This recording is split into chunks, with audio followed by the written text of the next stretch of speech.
নমস্কার বন্ধুরা, স্বাদ ও স্বাস্থ্যঘরে আপনাদের স্বাগত। আজকে আমি আপনাদের জন্য নিয়ে এসেছি পেঁয়াজ রসুন ছাড়া নিরামিষ মসুর ডাল। চলুন তাহলে দেরি না করে শুরু করা যাক। নিরামিষ মসুর ডালের জন্য একটা পাত্রে পরিমাণ মতন মসুর ডাল নিয়ে নিয়েছি। এর মধ্যে জল দিয়ে 2 থেকে 3 বার মসুর ডালগুলো ভালোভাবে ধুয়ে নিতে হবে। এতে পরিমাণ মতন জল ও 2-3টে কাঁচা লঙ্কা দিয়ে 3 থেকে 4টে আমরা সিটি মেরে নিচ্ছি। খুব সুন্দরভাবে মসুর ডাল সিদ্ধ হয়ে গেছে। এবার ডালের ফোড়নটাকে বানিয়ে নিতে হবে। কড়াইয়ে 1 টেবিল স্পুন সরষের তেল দিয়ে ভালো করে গরম করে নিচ্ছি। তেলটা গরম হয়ে গেলে তাতে দিয়ে দিচ্ছি 5 ফোড়ন, 2-3টে কাঁচা লঙ্কা। মশলাটা খুব সুন্দরভাবে ভেজে নেব। মশলা থেকে সুন্দর গন্ধ বেরোলে আমরা দিয়ে দেব কেটে রাখা টমেটো।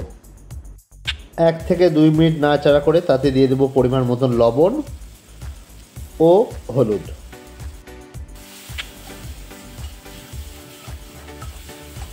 এবার মশলার মধ্যে আমরা দিয়ে দেব সিদ্ধ করে রাখা যে ডালটা ছিল, সেই ডালটা আমরা মশলার মধ্যে দিয়ে দিচ্ছি।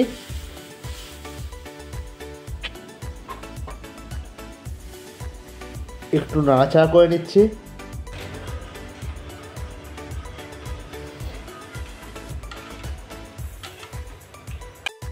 ডালটা ফুটতে শুরু করেছে। এবার ডালের মধ্যে দিয়ে দেব কুচে রাখা ধনেপাতা।